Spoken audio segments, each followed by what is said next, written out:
I'm glad you could join me today. I want to talk to you about a very interesting topic, and that's the right to remain silent.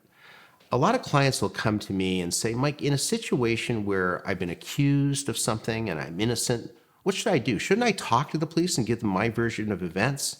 Well, the very simple answer to that is no.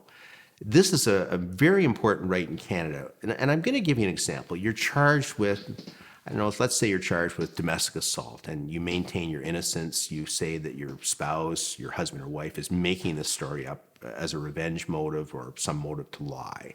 And you're truthfully innocent, not just reasonable doubt, but you know you're innocent. People in that situation, they really feel compelled when they're brought into police custody and the police give them a chance to tell their story. They say, well, I've got to tell my story now. Isn't this the time to tell my story? Again, the answer is no. What happens is, yes, you're telling the truth on the video, but the problem is you don't have the police reports, you don't have the disclosure. The police aren't your friends. They're not there to help you, and they're not going to change their mind based on your version of events. The other problem is you're going to tell your story under a situation of stress. You're never going to be able to get the whole story out truthfully, like accurately, I should say, the same way every time. So, for example, on day one, when you meet with the police, there's a videotape of it. You tell a 10-minute version of events.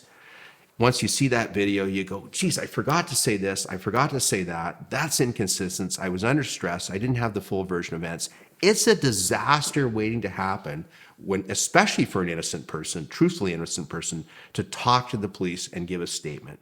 Exercise your right to remain silent under Section 7. The police have techniques. They have the read technique. They can break your story down even when you are innocent, and you don't want to go down that path. They're not your friends. They'll pretend you're their friends. They'll play good cop and bad cop. They have all sorts of techniques, and you want to avoid that. You want to, in that interview, you want to say, look, I am exercising my right to remain silent. I am saying nothing. And you keep repeating that until they give up. They may not give up for a couple hours, especially on an important case. They may say, well, that's what all lawyers say. Now is your opportunity to give your version of events.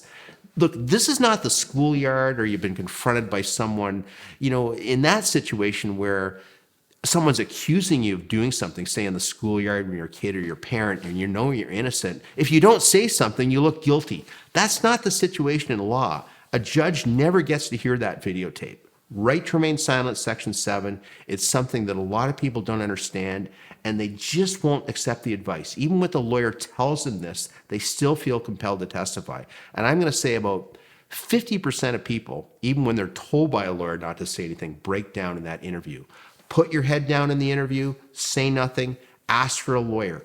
You're entitled to a lawyer too. They'll give you a lawyer. The lawyer's going to tell you the same thing that I am. Don't talk, don't talk, don't talk. 50% of you are going to talk because it's just that human nature. I've got to express my innocence. If someone's guilty, they shouldn't talk either because maybe they don't have evidence to prove your guilt. You don't have to prove your guilt. You're not compelled to, give evidence against yourself. So just shut up, exercise your right to silence, and exercise your right to call a lawyer to get the advice you're hearing again from another lawyer. 50% of you aren't going to believe me. 50% of you are going to talk, and it's the wrong thing to do. Believe me.